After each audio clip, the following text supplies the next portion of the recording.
中衛高廟又叫做寶安寺，始建於明朝永樂年間，係一座儒釋道三教合一嘅寺廟。整座廟共分為3個部分，一般嚟講，遊客都係參觀佢嘅大雄寶殿啦、釋迦牟尼塑像或者18羅漢像。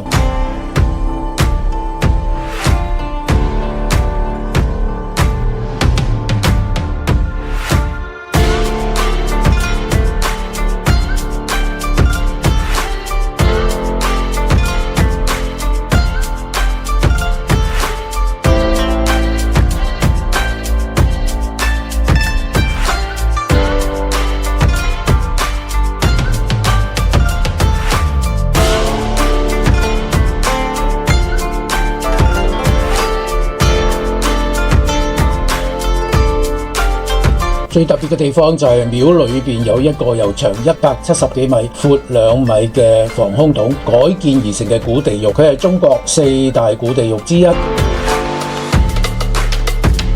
佛教係教化人做好人，境界壞人；地獄就係懲惡揚善嘅形象工程。咁中衛地獄可稱之為一個巨型嘅宮殿，遊客喺裏邊左穿右插，就好似進入迷宮一樣。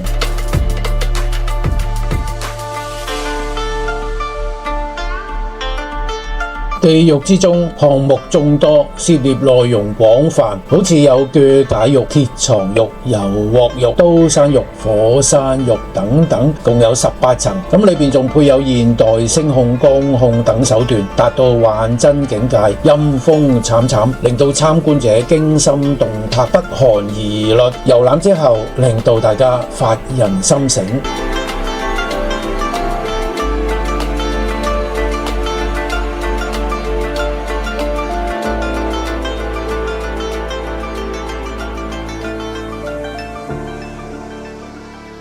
參觀完死氣沉沉嘅地獄，接住我哋去嘅景點就係有騰格里大漠後花園之稱，位於中國第4大沙漠騰格里沙漠東南邊緣，景區佔地面積22萬平方公里嘅金沙島。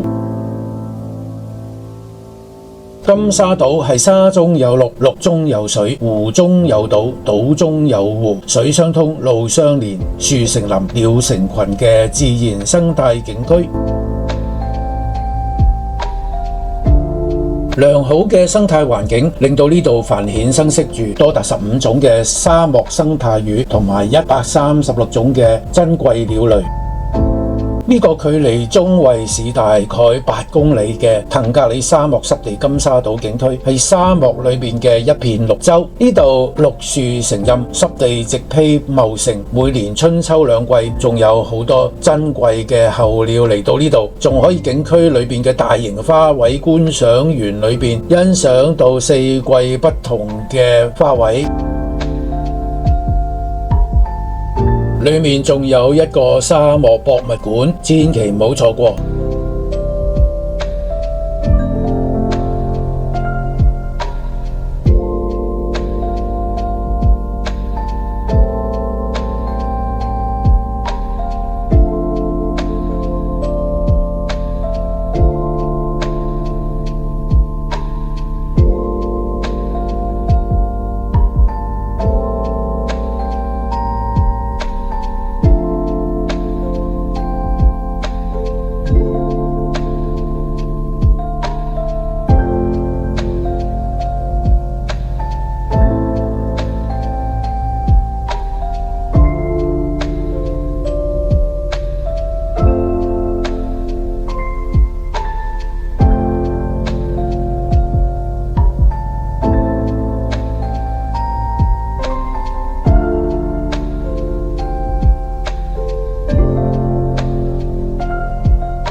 臨走前同場加映，仲有水上漂嘅環節。